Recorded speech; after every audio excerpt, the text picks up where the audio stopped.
Shalom, kita bertemu lagi dalam Biblical Learners Club di ujung daripada diskusi kita.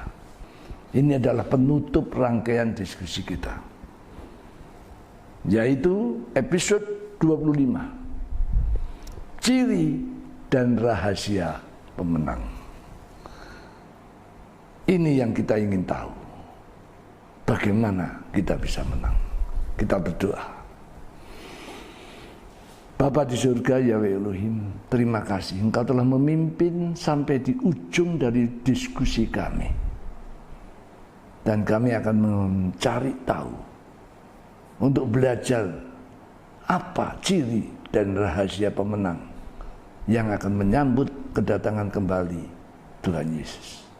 Beri kami hikmat, beri kami kuasa, beri kami kekuatan dalam keteguhan iman. Kami serahkan diri kami dalam nama Yesus Kristus, Anak Allah yang hidup. Amin. Saudara-saudara kekasih, kita sampai di ujung dari diskusi kita, yaitu para pemenang. Dan kita harap kita semua jadi pemenang. Apa pemenang itu? Pemenang atau pahlawan dalam pertempuran adalah orang-orang yang luar biasa.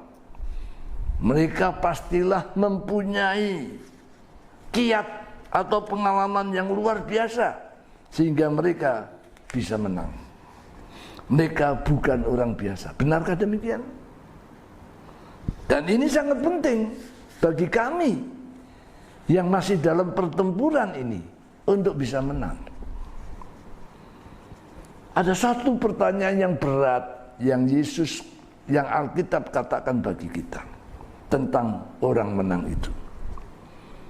Alkitab menulis, kalau di antara kamu ada Nuh, Ayub dan Daniel, ketiganya hanya menyelamatkan nyawanya sendiri oleh karena kebenarannya. Yesaya 14 ayat 14. Betapa beratnya kriteria itu. Kita ngerti bagaimana Daniel sampai di usia lanjut masih bertahan menghadapi tekanan dunia, tidak mau menyembah raja, masuk ke kandang singa. Wah, apa kita siap menghadapi kandang singa? Bagaimana Ayub? Kehilangan anak, istrinya tetap setia. Apa kita sanggup seperti Ayub? Bagaimana Nuh?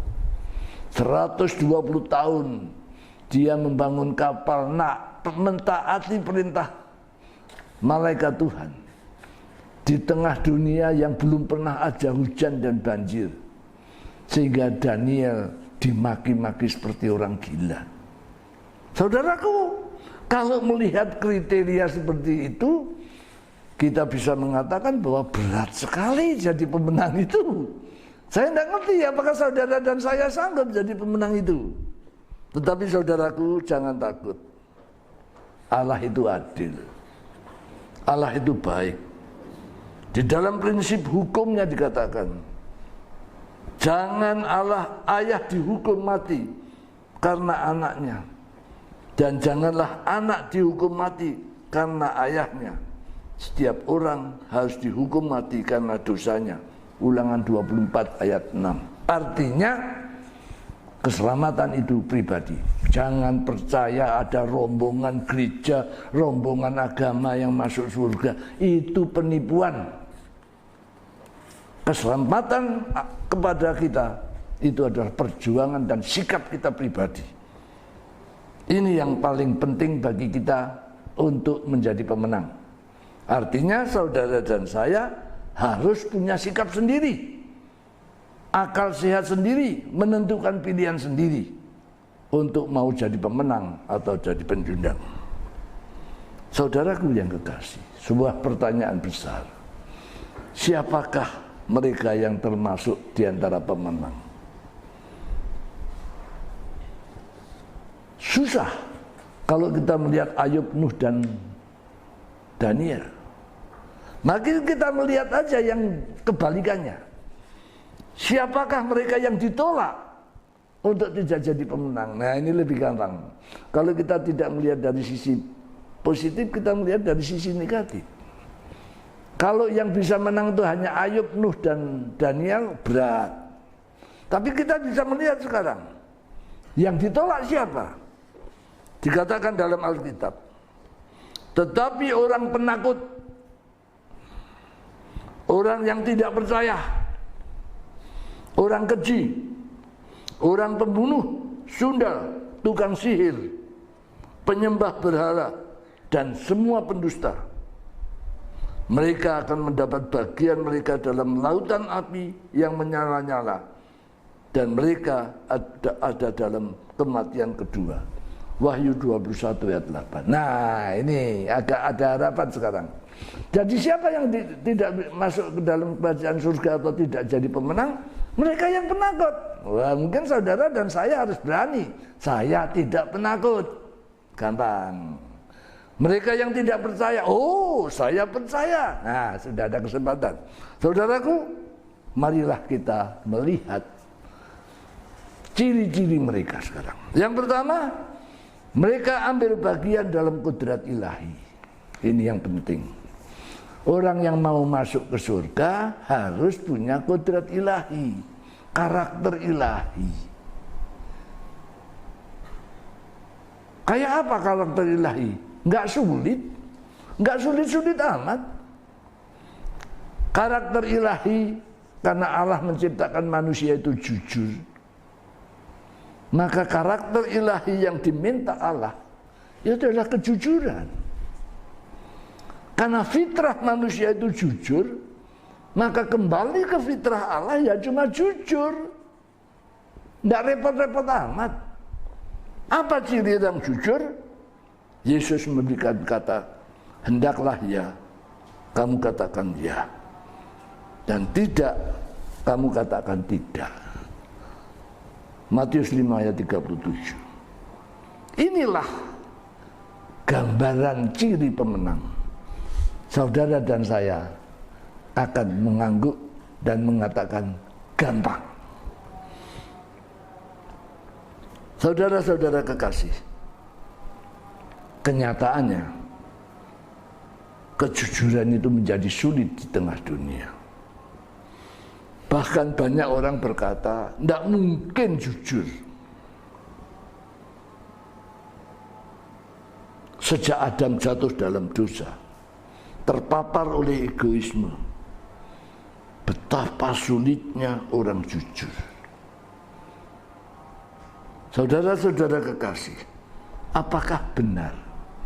Sehingga dengan demikian apa yang dikatakan Injil, bahwa surga itu anugerah Allah. Tapi kalau tidak bisa diikuti, maka bukan anugerah, ini hoax. Inilah zaman post-truth, di mana firman Tuhan tidak dipercaya. Kalau Allah berkata, barang siapa percaya kepadaku, dia akan selamat. Lalu sekarang kok sukar katanya percaya harus jujur, lalu itu tidak bisa terjadi. Maka Injil itu adalah berita bohong. Alkitab adalah hoax.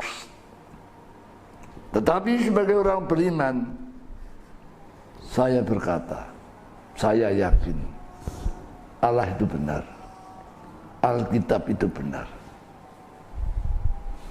Mari kita kembali kepada pembahasan kita yang semula. Ketika Adam diberikan hukum hanya satu, semua boleh kamu makan, tapi buah pengetahuan baik dan jahat jangan kamu makan. Kenapa begitu? Karena Allah tahu manusia yang terbatas tempat, waktu, dan keadaan, tapi diberi kuasa dan keinginan yang tidak terbatas. Manusia itu gampang jatuh dalam kesalahan. Dengan kata lain, kesalahan itu manusiawi. Jadi kalau orang salah, Allah itu tidak marah karena itu manusiawi. Seperti kita melihat anak-anak kita yang belum cakap menjatuhkan piring dan pecah, sekalipun piring itu barang antik yang harganya 100-200 juta, maka kita tahu bahwa itu adalah kesalahan yang manusiawi. Maka Allah membatasi itu dengan kejujuran. Kalau Adam mengaku salahnya dan siap menerima akibatnya. Tidak ada cerita kita. Tapi karena Adam memilih tidak percaya, ceritanya jadi panjang sampai kita, dan kita sekarang punya kesempatan seperti Adam untuk percaya atau tidak. Jadi kesalahan adalah manusiawi, tapi kejujuran adalah ilahi. Maka ciri pertama dari karakter orang yang menang adalah kejujuran. Ini yang membuat kita sukacita, karena Allah mempermudah penjelasan. Barang siapa mengaku salahnya, Allah setia dan adil, maka Allah membenarkan kita. Ini penting, sudah kita jelaskan dalam episode lalu. Bukan berarti kita tidak pernah bersalah. Kesalahan itu manusiawi. Tapi yang membuat kita jadi ilahi adalah kejujuran mengaku kesalahan. Saudara-saudara kekasih, dengan demikian syarat pertama, fitrah Allah jujur jadi gampang. Maka benar, Injil itu kabar baik, karena gampang. Inilah sebenarnya pertarungan sejak perjatuhan Adam antara kejujuran dan ketidakpercayaan. Bagaimana kita bisa jujur? Yang kedua, manusia bisa jujur kalau ada jaminan. Kalau manusia mendapat jaminan, maka dia jujur di bawah pemerintahan orang yang baik, dan dia adil. Kalau ada anak buahnya salah, tapi kesalahan itu manusiawi, dia diampuni, maka anak buahnya akan berlaku jujur. Tapi kalau pimpinannya kejam, kamu mecahkan piring, ganti. Kamu merusakkan mobil, ganti. Gaji kita sudah kecil, suruh ganti. Mati kita tidak makan. Akhirnya kita jadi penipu. Inilah salah gambaran tentang Allah. Maka yang ciri kedua adalah mengenal Allah dengan benar. Jadi mengenal pun perlu belajar. Kalau Allah yang kita gambarkan adalah Allah yang kejam, yang taat dengan aturan dan menghukum dengan aturan, maka tidak ada manusia yang benar di hadapan Allah. Tapi kalau kita mengenal Allah kita, bos kita ini baik, sehingga dia ngerti kalau kita salah, kita diberi kesempatan untuk memperbaiki. Kalau kita jujur, maka kita akan memilih yang jujur. Sebenarnya inilah yang mudah. Ciri kedua, mengenal Allah itu jadi mudah. Pertanyaannya, apakah saudara dan saya sudah mengenal Allah seperti itu? Sebab sekarang ini orang tidak mengenal Allah karena egoismenya. Kalau susah dia teriak-teriak, Allah jahat, Allah kejam. Persis seperti anak-anak yang kalau tidak dikasih permen atau mainan, dia akan berteriak, mama jahat. Padahal mamanya memelihara, menjaga dia dari kandungan sampai besar. Saudaraku, mari kita perbaiki pengenalan kita akan Allah. Kecerdasan manusia untuk bisa mengenal itu lewat proses. Pengetahuan manusia untuk menjadi benar itu lewat proses. Saya mengenal seorang filosof Indonesia namanya Sosro Kartono, adiknya Ibu Kartini. Dia merumuskan tentang kecerdasan manusia dengan 3 langkah. Niteni, niru, lan nambahi. Gampang ya? Dan itu memang sebenarnya seperti itu. Manusia menjadi cerdas, manusia menjadi hebat, cuma 3 langkah. Niteni, memperhatikan. Ada contohnya. Niru, mencoba. Dan nambahi, menyempurnakan. Maka dia jadi lebih hebat dari penemunya. Alvin Toffler, seorang penulis barat, futurolog yang kondang abad ke-20, merumuskan dengan kata-kata yang lebih ilmiah. Kecerdasan manusia atau teknologi itu dihasilkan dari input information, processing dalam otak, dan output information atau science. Jadi kalau kita boleh lihat, tanpa input information, tanpa informasi awal, maka otak manusia itu blank.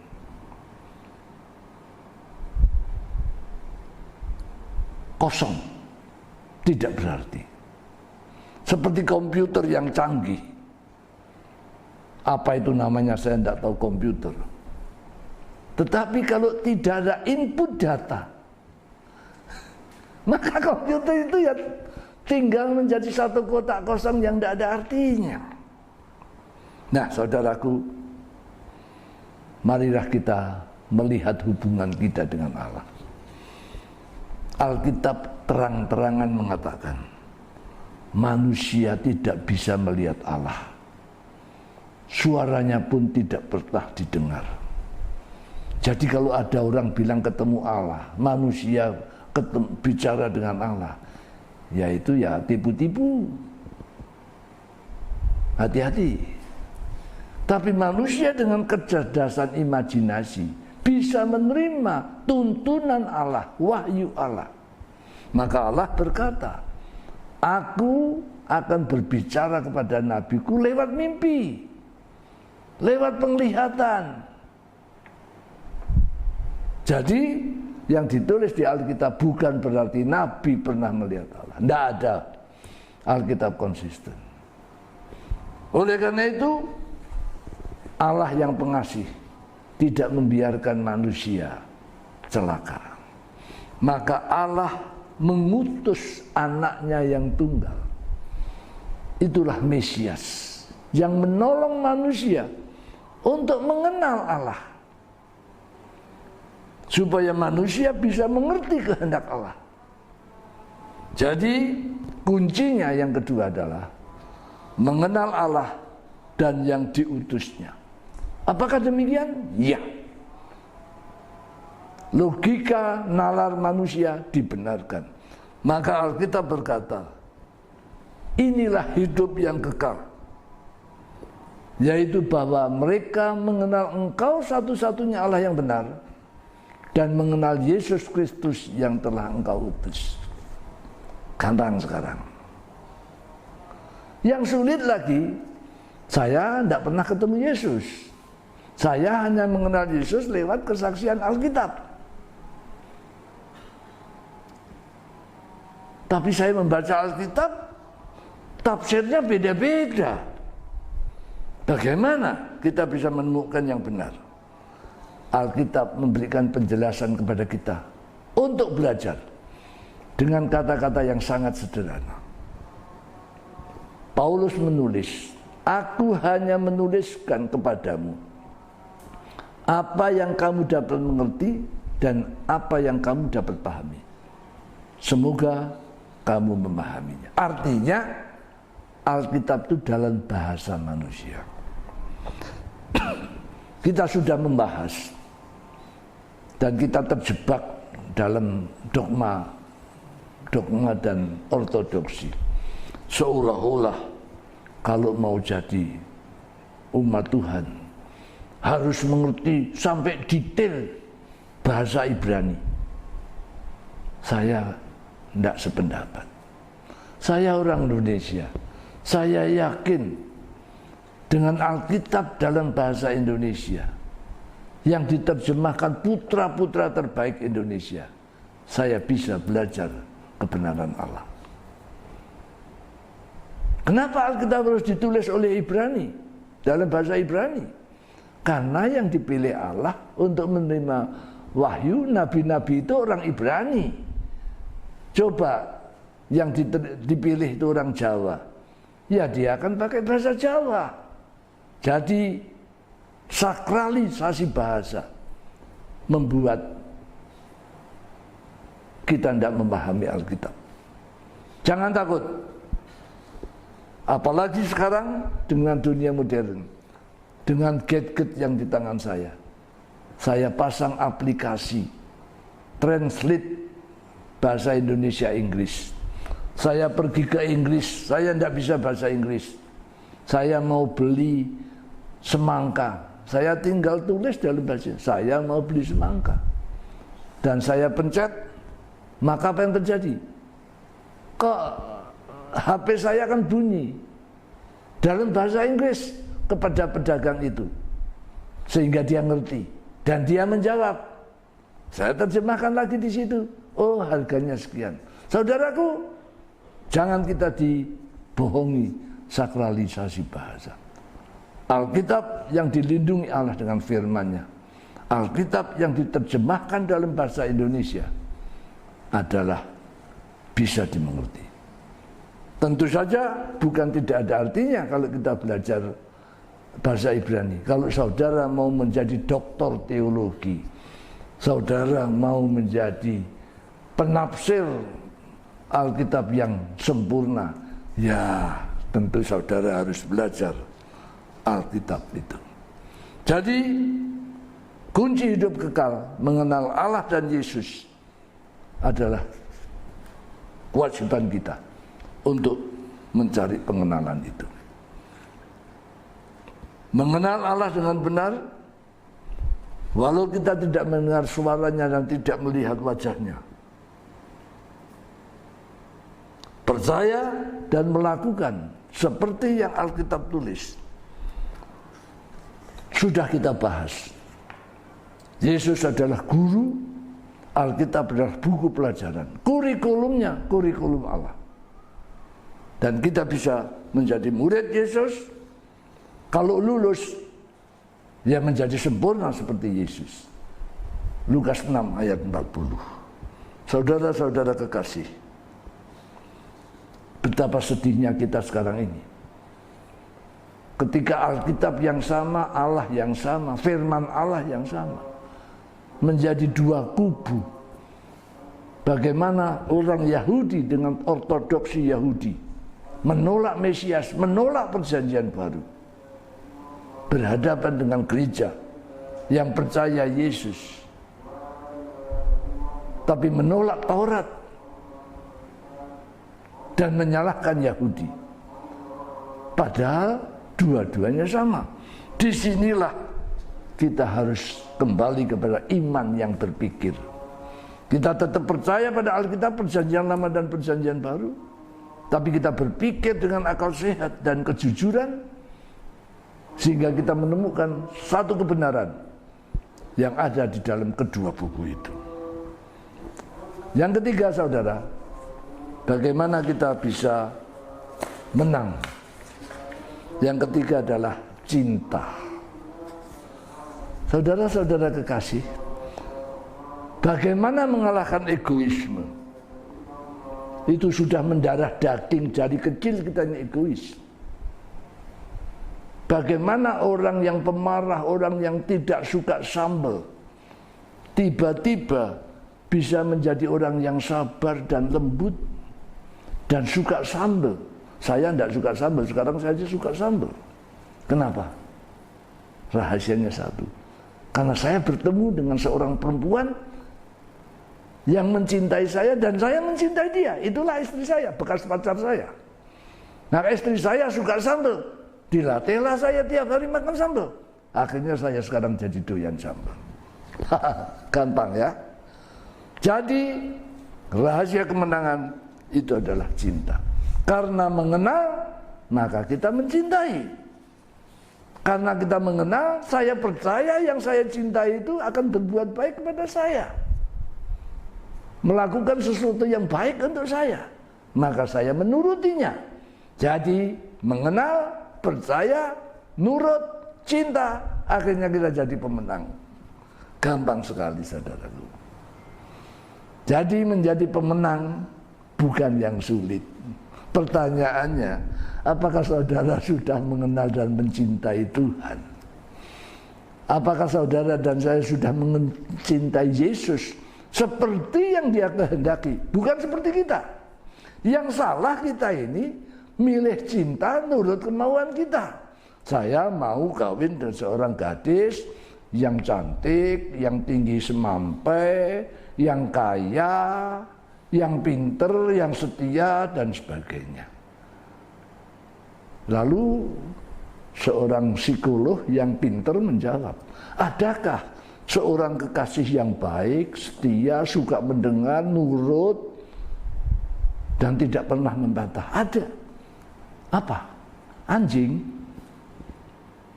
Pom. Itu. Diapain aja dia tetap menurut. Saudaraku, ini guyonan. Tapi ini adalah templaan, tamparan buat kita. Supaya kita mengerti itu. Nah, kalau kita mengerti seperti itu, mari kita lihat. Dari dua ortodoksi, perjanjian lama dan perjanjian baru. Ortodoksi Israel dan Kristen. Ya mari kita lihat. Apa yang salah dan apa yang kurang dari masing-masing itu. Israel percaya pada Allah yang satu. Shema Israel, Yahweh Elohinu Yahweh Echad. Itu dikutip oleh Yesus dalam Markus 12 ayat 29 sampai 30. Dengarlah hai Israel. Tuhan itu Allah kita, Tuhan itu satu. Kasihlah Tuhanmu dengan segenap hati, jiwa, akal, budi, dan kekuatan. Jadi ini benar. Tetapi Israel menolak Yesus. Nah, mari kita lihat.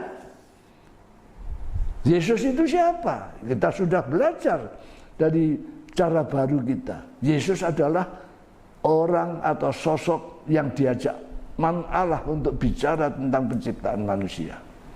Dan di dalam perjanjian baru dikatakan, Yesus akan menjadi Tuhan dan Kristus bagi kemuliaan Allah. Filipi 2 ayat 11. Jadi kita terima yang baik dari Yahudi, kita terima baik yang dari Kristen.